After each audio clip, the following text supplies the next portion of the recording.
Hello दोस्तों, Aditya classes में आपका स्वागत है। आइए आज हम लोग क्लास 12 के फिजिक्स का नेक्स्ट टॉपिक वैद्युत द्विध्रुव के कारण उत्पन्न वैद्युत क्षेत्र की तीव्रता को पढ़ने वाले हैं। आइए, मोस्ट इंपॉर्टेंट टॉपिक है क्लास 12 के एग्जामिनेशन के दृष्टि से। आइए देखते हैं। पॉइंट है वैद्युत द्विध्रुव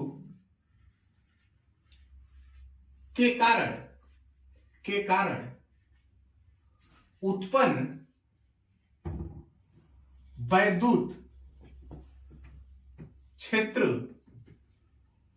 की तीव्रता, जिसको इंग्लिश में हम कहते हैं intensity of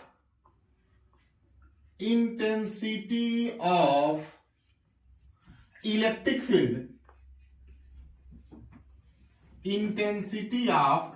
field, due to an electric dipole. वैद्युत द्विध्रुव के कारण उत्पन्न वैद्युत क्षेत्र की तीव्रता, वैद्युत द्विध्रुव हम लोग पिछले क्लास में वैद्युत द्विध्रुव पढ़े थे, उसके कारण कह रहा है वैद्युत क्षेत्र की तीव्रता का वर्णन करना है। तो हम लोग क्लास 12 में दो कंडीशन पढ़ते हैं। इस क्लास 12 में दो कंडीशनों का जिक्र है। पहला कंडीशन है अक्षीय स्थिति,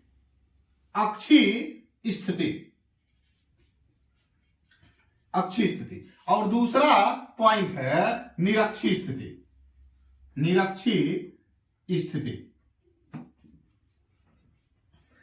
पहले पॉइंट को इंड ऑन पोजीशन कहते हैं इंग्लिश में, इंड ऑन पोजीशन, और दूसरे पॉइंट को कहते हैं ब्रॉड साइड ऑन पोजीशन। ये अक्षीय स्थिति मतलब वैद्युत द्विध्रुव के कारण उत्पन्न वैद्युत क्षेत्र की तीव्रताओं में दो प्रकार होता है, जो क्लास 12 में जिसका वर्णन किया गया है। पहली स्थिति है अक्षीय स्थिति और दूसरी स्थिति है निरक्षीय स्थिति। अक्षीय स्थिति का मतलब होता है एक ही अक्ष में, और निरक्षीय स्थिति का मतलब होता है उसी अक्ष में नहीं। तो अक्षीय स्थिति को आज हम लोग पढ़ेंगे, अगले दिन निरक्षीय स्थिति को पढ़ेंगे। आइए हम लोग चर्चा करेंगे अक्षीय स्थिति, वैद्युत द्विध्रुव के कारण अक्षीय स्थिति के कारण जो चुंबकीय क्षेत्र की तीव्रता वैद्युत क्षेत्र की तीव्रता जो ज्ञात की जाती है, इसको हम लोग पढ़ने वाले हैं। आइए, अक्षीय स्थिति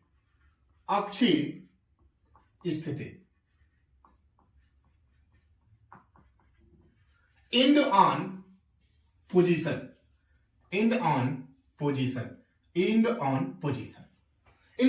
क्या होता है, अक्षीय स्थिति क्या होती है। सबसे पहले हम इसका डायग्राम बना देते हैं आपके सामने।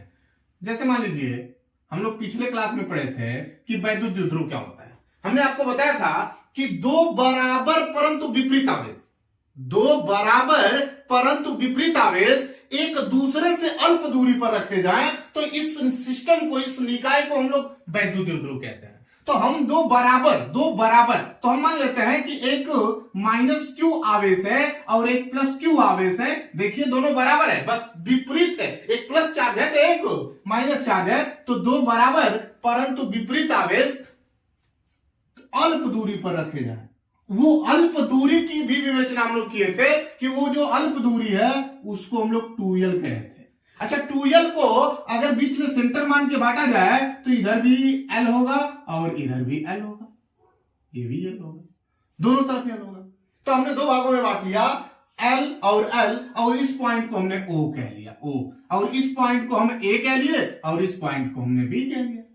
अच्छा, अक्षीय स्थिति में इसका मतलब इसी अक्ष पर अगर इसको आगे बढ़ाएं, कोई पॉइंट p ले लें, आगे बढ़ाएं, इस p पॉइंट पर इस द्विध्रुव के कारण, AB द्विध्रुव के कारण इस p पॉइंट पर हमको वैद्युत क्षेत्र की तीव्रता का मान ज्ञात करना है। तो वैद्युत क्षेत्र की तीव्रता का मान मतलब प्लस चार्ज के कारण और माइनस चार्ज के कारण जो वैद्युत द्विध्रुव बन रहा है, इसके कारण इस p पॉइंट पर वैद्युत क्षेत्र की तीव्रता का मान ज्ञात करना है। तो आइए हम लोग देखते हैं। हम लोगों ने पढ़ा था कि किसी भी पॉइंट पर वैद्युत क्षेत्र की तीव्रता का मान ज्ञात करने के लिए उस पॉइंट पर एक धन परीक्षण आवेश लेते थे। उस धन परीक्षण आवेश पर जो रिएक्शन होता था उसी को हम लोग वैद्युत क्षेत्र की तीव्रता कहते थे। अर्थात कहते थे कि प्लस चार्ज लेंगे तो प्लस चार्ज एक दूसरे को प्लस प्लस एक दूसरे को रिपेल करेगा, तो इसका मतलब वैद्युत क्षेत्र की तीव्रता बाहर की तरफ होगी। अगर माइनस चार्ज होगा तो इसका मतलब प्लस माइनस एक दूसरे को अट्रैक्ट करेगा, तो इसकी दिशा अंदर की तरफ होगी। तो अगर इसको देखा जाए तो इस प्लस क्यू के कारण अगर इस पर देखा जाए तो वैद्युत क्षेत्र की तीव्रता हम कह सकते हैं कि इसके कारण जो तीव्रता जनरेट हुई वो बाहर की तरफ होगी, जिसको हम E1 कह लिए। अगर इस माइनस के कारण देखा जाए तो माइनस ये है, इस पर प्लस परीक्षण आवेश लेते हैं, इसका मतलब ये अंदर की तरफ आएगा और जिधर ये आता है उधर ही वैद्युत क्षेत्र की तीव्रता होती है, इसलिए हमने इसको E2 कह लिया। तो हमने ये जान लिया कि E1 की डायरेक्शन किधर होगी और E2 की डायरेक्शन किधर होगी। हमने E1 भी आपको बता दिया और E2 भी बता दिया। आइए हम इसका पूरा डेरिवेशन कर देते हैं। हम लिखेंगे कि माना प्लस क्यू तथा माइनस क्यू आवेश से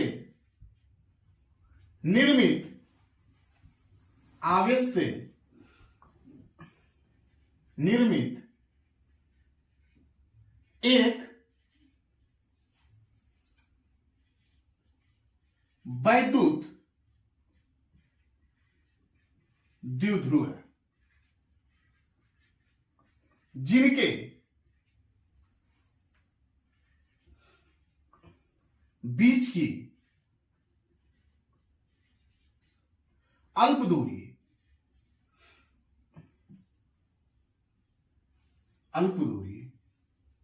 2l है। Q तथा माइनस Q को मिलाने वाले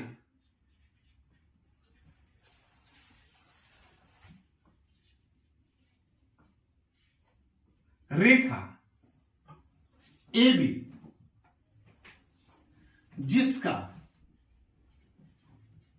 मध्य बिंदु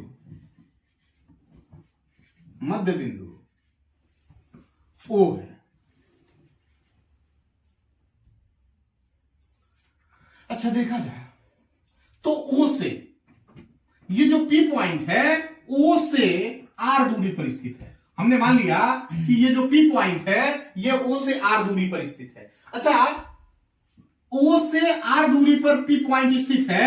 अगर देखा जाए तो हम प्लस Q के कारण जब वैद्युत क्षेत्र की तीव्रता का वर्णन करेंगे, जब माइनस Q के कारण वैद्युत क्षेत्र की तीव्रता का मान ज्ञात करेंगे, तो हम कहेंगे कि हमको दूरी भी यहीं से चाहिए, हमको दूरी यहां से चाहिए। तो सबसे पहले हम प्लस Q के कारण निकाल लेते हैं, तो यहां से यहां तक की दूरी निकालते हैं, यहां से यहां तक की दूरी। तो अब देखिएगा ये पूरी दूरी यार, यहां से ये दूरी L, तो इतनी दूरी R माइनस L, बड़ी आसानी से कह सकते हो R माइनस L, ये वाली दूरी, ये दूरी हो गई R माइनस L। चूंकि दूसरी दूरी देखा जाए प्लस माइनस Q के कारण, तो माइनस Q के कारण यहां पॉइंट से दूरी हमको चाहिए यहां से यहां तक, तो यहां से यहां तक दूरी चाहिए। तो हम कह सकते हैं कि यहां से यहां तक की दूरी तो ऑलरेडी R है और यहां से यहां तक की दूरी L है, तो ये पूरी दूरी R प्लस L हो जाएगी, R प्लस L, ये दूरी है। तो हम कह सकते हैं कि प्लस Q से P बिंदु की दूरी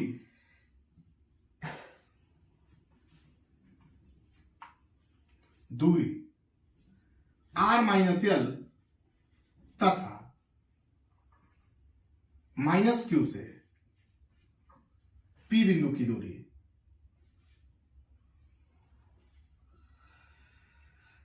माइनस Q से P बिंदु की दूरी R प्लस L है। अच्छा प्लस Q1 के कारण E1 तीव्रता थी और माइनस Q के कारण E2 तीव्रता थी, तो हम कह सकते हैं कि इनकी तीव्रताएं क्रमशः E1 व E2। अच्छा पिछले दिन हम लोग पढ़े थे कि किसी पॉइंट पर किसी बिंदु आवेश के कारण वैद्युत क्षेत्र की तीव्रता का जो फार्मूला लिखे थे वो हमने आपको डेरिवेट करके बताया था कि E बराबर 1/4 पाई एप्सिलॉन 0 Q बटा R स्क्वायर, ऐसा हमने फार्मूला आपको निकाल के दिया था। ऐसा E बराबर 1/4 पाई एप्सिलॉन 0 Q बटा R स्क्वायर।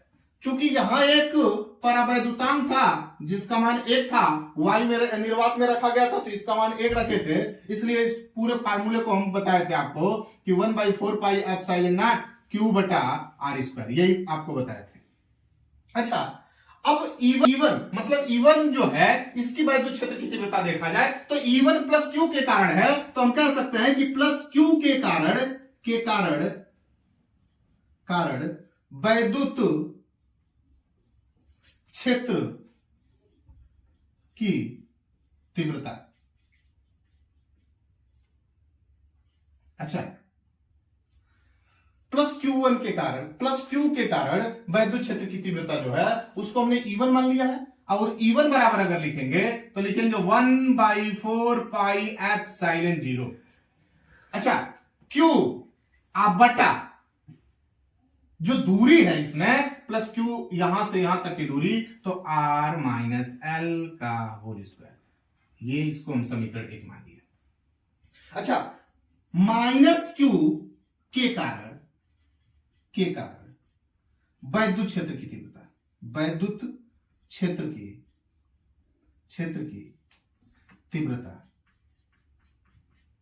E2 बराबर देखा जाए तो 1/4 पाई एप्सिलॉन 0 Q बटा यहां से यहां तक की दूरी R प्लस L का होल स्क्वायर। ये इक्वेशन हो गया 2। इक्वेशन 1 और 2, E1 और E2। अच्छा, इसमें से अगर देखा जाए तो कौन सी वैल्यू बड़ी है? अगर आपसे कोई पूछ दे कि E1 बड़ा कि E2 बड़ा, तो अच्छा E1 बड़ा होगा कि E2 बड़ा होगा, आप बताइएगा कि E1 बड़ा कि E2 बड़ा। अच्छा, ये R माइनस L है, इसका मतलब R माइनस L तो नीचे का छोटा, तो जब नीचे का छोटा तो ऊपर वाला बड़ा। R प्लस L तो नीचे की वैल्यू बड़ी, बड़े का वर्ग करेंगे तो और बड़ा, और उससे बड़े से भाग देंगे तो और छोटा। इसका मतलब कि ये वाली वैल्यू बड़ी आएगी और ये वाली वैल्यू छोटी आएगी।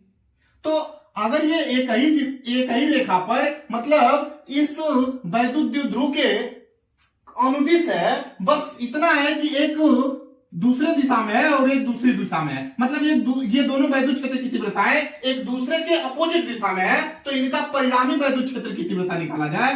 परिणामी वैद्युत क्षेत्र की तीव्रता, वैद्युत क्षेत्र की तीव्रता, तो अब कह सकते हैं कि E बराबर E1 माइनस E2 सब सदिश राशि है।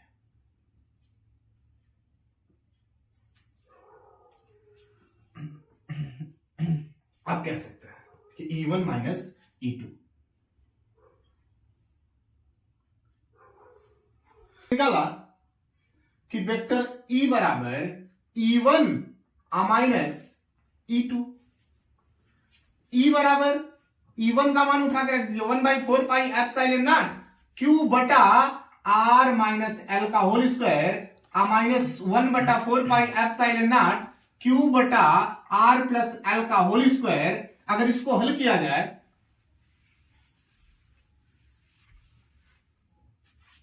तो लिख सकते हैं कि E बराबर 1/4 पाई एप्सिलॉन 0 Q बटा 4 पाई एप्सिलॉन 0 कॉमन है, यहां से मिलेगा आपको 1/R माइनस L का whole square minus 1/R plus L का होल स्क्वायर।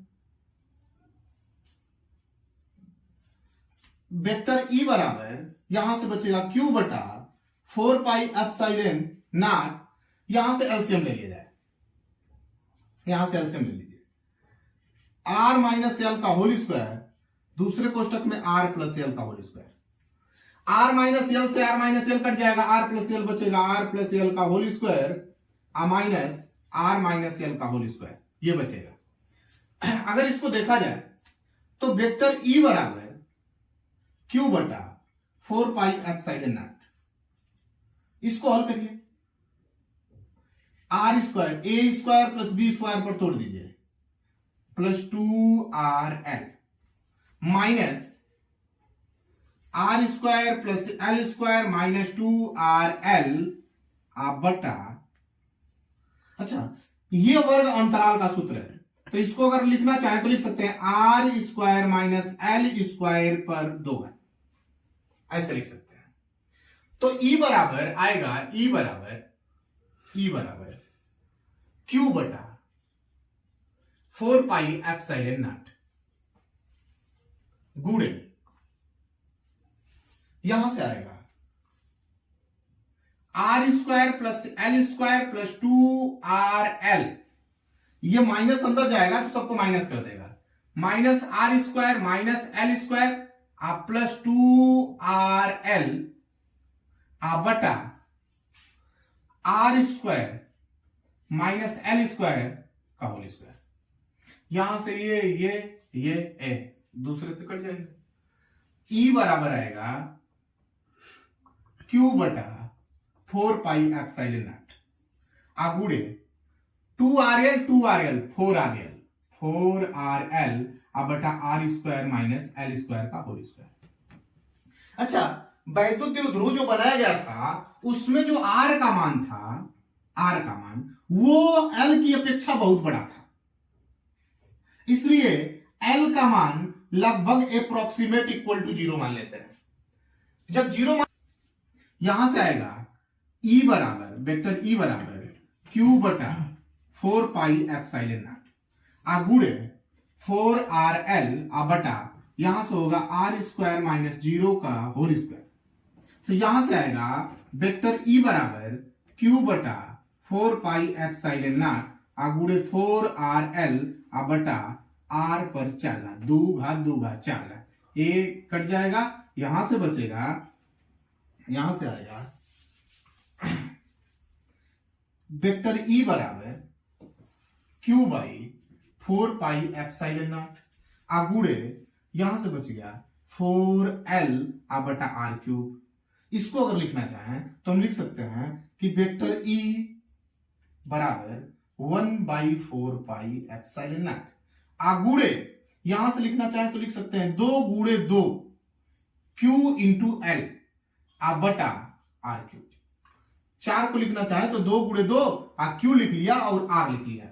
चूंकि हम लोग पिछले वीडियो में पढ़े थे कि जो 2QL होता है, 2QL यही वैद्युत ध्रुव आघूर्ण होता है, P होता है, तो इसकी जगह पे हम रखना चाहें तो P लिख सकते हैं कि वेक्टर E बराबर 1/4 पाई एप्सिलॉन नॉट गुणे 2P बटा आर क्यूब, यही हमको निकालना